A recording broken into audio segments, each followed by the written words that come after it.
Hello दोस्तों, एक बार फिर स्टडी न्यू वर्जन 1.0 आपके लिए एक और शानदार वीडियो लेके आया है। चलिए दोस्तों, हमने आपको बैक्टीरियोफेज वायरस और बैक्टीरिया के बारे में बता दिया था, वीडियो बन गई थी। अगर आपने नहीं देखी है तो हमारे चैनल पे पड़ी हुई है, आप भी देख लीजिए। ठीक है दोस्तों, आज हम बात करेंगे वायरस के बारे में। वायरस यानी कि विषाणु के बारे में। विषाणु क्या होते हैं, कैसे होते हैं, क्या क्या चीज़ इसमें पाई जाती है और कौन सी चीज़ से मिलकर ये बने होते हैं। दोस्तों सब आपको यहाँ से A to Z बताया जाएगा, किसने खोज की है, इनसे क्या क्या रोग होते हैं, सब चीज़ आपको इसमें बताई जाएगी, पूरी जानकारी। चलिए सबसे पहले हम जानते हैं वायरस। वायरस दोस्तों, विषाणु। विषाणु का अर्थ ये बोलने से ही आप समझ जाएंगे, विषाणु यानी कि विष के अणु। ये क्या होते हैं? विष के अणु। अब आपको पता ही है विष कितना खतरनाक होता है, क्या होता है, पॉइजन आपको पता है। ठीक है दोस्तों, चलिए अब हम बात करते हैं वायरस।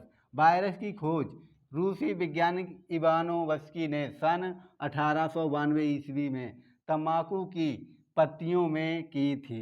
देखिए दोस्तों, वायरस की खोज इवानोवस्की ने की थी। कब की? 1892 में। ये रहने वाले कहाँ के थे दोस्तों? ये रूस के रहने वाले थे। अब हम आपको बताएंगे इन्होंने वायरस की खोज कैसे की। इन्होंने क्या हुआ दोस्तों, तम्बाकू, जो तम्बाकू देखिए ना अपने जो खाते हैं मलके, वही वाली तम्बाकू, उसी की पत्तियों में इन्होंने देखा कि पत्ती जो थी वो चितकबरी चितकबरी नहीं हो जाती है, मतलब पत्ती चितकबरी हो गई थी। पत्ती जो थी वो चितकबरी हो गई थी। इन्होंने देखा और सोचा कि ये पत्ती में आखिर क्या हो गया, ये चितकबरी हो गई।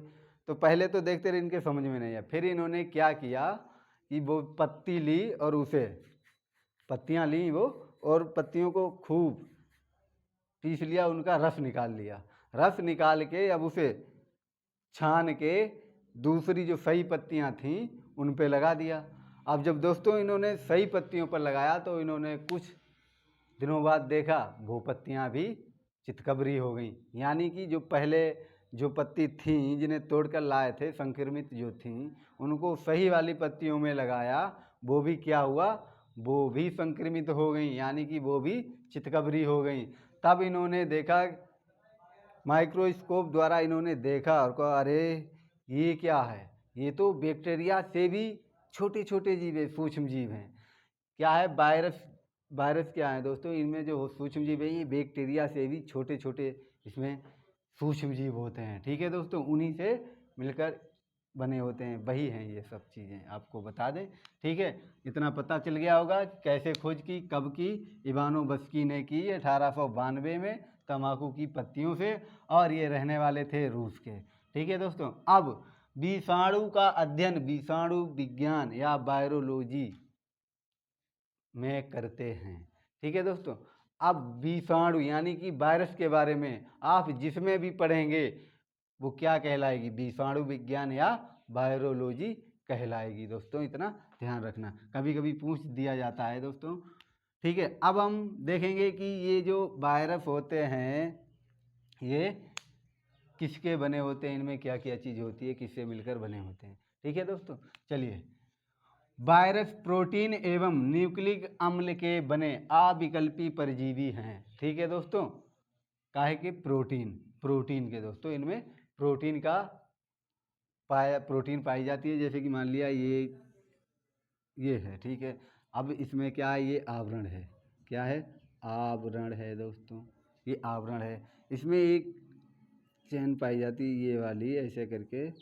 ये इसे हम क्या कहेंगे? इसे कैप्सिड कहेंगे। क्या कहेंगे दोस्तों? ये क्या कहलाएगी हमारी? कैप्सिड। कैप्सिड कहलाएगी। ये होता है कैप्सिड, यही प्रोटीन का बना हुआ होता है दोस्तों। और यहाँ पे बीच में यहाँ पे क्या पाएगा? न्यूक्लिक अम्ल, जैसे कि डीएनए या फिर आरएनए, जो भी हो। ज़्यादातर डीएनए ही मिलेगा, आरएनए बहुत कम मिलता है वायरसों में। ठीक है दोस्तों, तो यही होता है। तो ये सब वायरस नहीं होते हैं, सब में ये आवरण भी नहीं होता है, हम ऐसे ही बता दिया आप लोगों को बहुत। ठीक है दोस्तों, अब चलते प्रोटीन एवं न्यूक्लिक अम्ल के बने अविकल्पी। अविकल्पी मतलब समझते हैं आप? जैसे कि अविकल्पी, इनके पास जीवित कोशिका ही विकल्प है। मतलब कि जब ये जीवित कोशिका में जाएंगे तभी ये गुणन करना चालू करेंगे, बाकी ये तब तक मरे के समान रहते हैं। ठीक है दोस्तों, कैसे मरे के समान रहते हैं। इन्हें हम एक बोतल में लाखों वर्षों तक, हजारों वर्षों तक बंद करके रख सकते हैं। जैसे ही इन्हें छोड़ेंगे ये लिविंग कोशिका में जाएंगे, यानी कि जीवित कोशिका में जाएंगे, तो ये गुणन करना चालू कर देंगे। दोस्तों इतना ध्यान रखना है।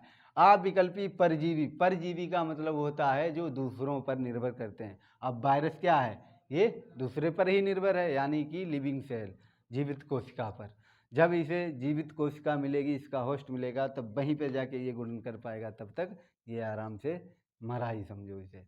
तो हुआ ना परजीवी दोस्तों। ठीक है दोस्तों, चलिए अब आगे पढ़ते हैं हम। वायरस, वायरस जीवित कोशिकाओं में गुणन कर सकते हैं, अभी हमने आपको बताया था। वायरस क्या है, ये मृत कोशिकाओं में कुछ नहीं करेंगे, जैसे हैं वैसे। जैसे ही इन्हें जीवित कोशिका मिलेगी, अपनी संख्या बढ़ाना चालू कर देंगे, गुणन करना चालू कर देंगे। दोस्तों गुणन का मतलब गुणा, यानी कि 2 से 2 बराबर 4 हो गए, फिर ये 4 से 4 में 4 गुणा करेंगे तो 16 हो जाएंगे। ऐसे करके ये अपनी इतनी ज़्यादा संख्या बना लेते हैं, संक्रमित कर देते, बहुत सारी संख्या ये बना लेते हैं दोस्तों। ठीक है, चलिए अब आगे बढ़ते हैं हम। क्या कि जो वायरस थे, इनसे जो रोग पता चले कि हाँ ये रोग हुआ था, इनसे जो रोग वायरस से पता चले कि ये होने वाले रोग हैं, ये वायरस से हैं, इनका पता कब चला, कौन सी शताब्दी में, वो हम आपको बताएंगे। ठीक है दोस्तों, क्या है, 20वीं शताब्दी में वायरस जनित रोगों का पता लगाया गया। 20वीं शताब्दी में क्या हुआ दोस्तों, वायरस जनित जो वायरस से होने वाले रोग थे उनका पता लगाया था। ठीक है दोस्तों, कौन सा था, खुरपका, मुखपका, ठीक है, पीत ज्वर, चेचक और मुर्गी में कैंसर आदि और भी थे। खुरपका क्या है दोस्तों, ये क्या है, खुरपका मुखपका ये जो है जानवरों में पाया जाता है, रोग हुआ था। पीत ज्वर इसे येलो फीवर कहते हैं, इसमें बुखार आता है या कुछ भी। चेचक, चेचक दाने निकलते हैं छोटे छोटे हमारे शरीर में, बहुत सारे, जिनकी कोई गिनती नहीं होती है, बहुत सारे, उन्हें हम चेचक कहते हैं। मुर्गी में कैंसर, मुर्गी में कैंसर ये भी पता लगा कब, 20वीं शताब्दी में पता लगाया गया। ये सब वायरस जनित रोग हैं दोस्तों। ठीक है, अब हम आपको बताएंगे वायरस से होने वाले प्रमुख रोग, यानी कि जो रोग हैं वो वायरस से बहुत ही जल्दी हो जाते हैं। कौन से रोग हैं हम आपको बताएंगे। नंबर 1 है जुखाम, हमारा जुखाम है, इन्फ्लुएंजा है, खसरा है, चेचक है और छोटी माता, गलफुआ, डेंगू, एड्स, कैंसर आदि, ये हैं दोस्तों प्रमुख रोग जो वायरस से होते हैं।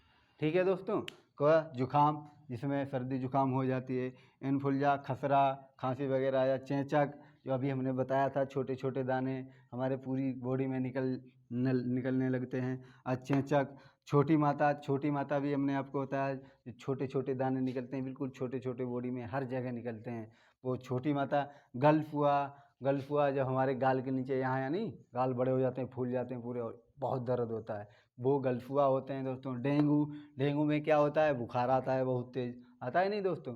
डेंगू, कैंसर, एड्स ये तो जानते ही होंगे आप लोग। बाकी अब हम देखेंगे ये जो रोग हैं, ये वाले जो रोग हैं ये फैलते कैसे हैं, मतलब ऐसा क्या हो जाता है, किसके द्वारा वायरस आ जाता है, जो हम संक्रमण फैला जाता है, संक्रमित हो जाते हैं। ठीक है, किसके द्वारा संक्रमण फैलता है दोस्तों, वायरस रोगों का संक्रमण किस किस के द्वारा, वायु द्वारा और संक्रमित भोजन द्वारा। किसके द्वारा, वायु द्वारा और संक्रमित भोजन द्वारा। वायु द्वारा कैसे दोस्तों, जब हम श्वसन क्रिया करते हैं तब क्या होता है, हम क्या करते हैं, ऑक्सीजन ग्रहण करते हैं और कार्बन डाइऑक्साइड बाहर छोड़ते हैं। जो हम ग्रहण करते हैं हवा में वही आ जाते हैं और हमारी श्वसन क्रिया के दौरान हमारी बॉडी में चले जाते हैं। इससे क्या होता है, जब हमारी बॉडी में चले जाएंगे, शरीर में घुस जाएंगे, तो फिर ये क्या होगा, अपनी क्रिया चालू कर देंगे, अपना काम करना चालू कर देंगे वायरस, जिससे हम संक्रमित हो जाएंगे और रोगी बन जाएंगे दोस्तों। ठीक है, इससे हमें संक्रमण। अब नंबर 2 है संक्रमित भोजन। अब क्या है संक्रमित भोजन, जैसे कि कोई खराब भोजन हुआ या अशुद्ध हुआ, कैसा भी हुआ जिसे हम नहीं खा सकते हैं। अब मान लिया जैसे हम मांस की बात करें, मांस खाना या कहीं पड़ा है, या कुछ भी ब्रेड वगैरह है कहीं पड़ी है, उठा के खा ली, तो उसमें क्या है, बहुत सारे बैक्टीरिया होते हैं, ठीक है, बैक्टीरिया होंगे तो उसमें जो भोजन वो ख़राब है उससे भी हमारे शरीर में वायरस घुस जाते हैं, आ जाते हैं उसके ज़रिए से, जिससे हमें हेपेटाइटिस और पोलियो नामक रोग हो जाते हैं। हेपेटाइटिस और पोलियो नामक रोग हो जाते हैं दोस्तों। ठीक है दोस्तों, आशा करता हूँ आपके ये वीडियो अच्छे से समझ में आया होगा दोस्तों।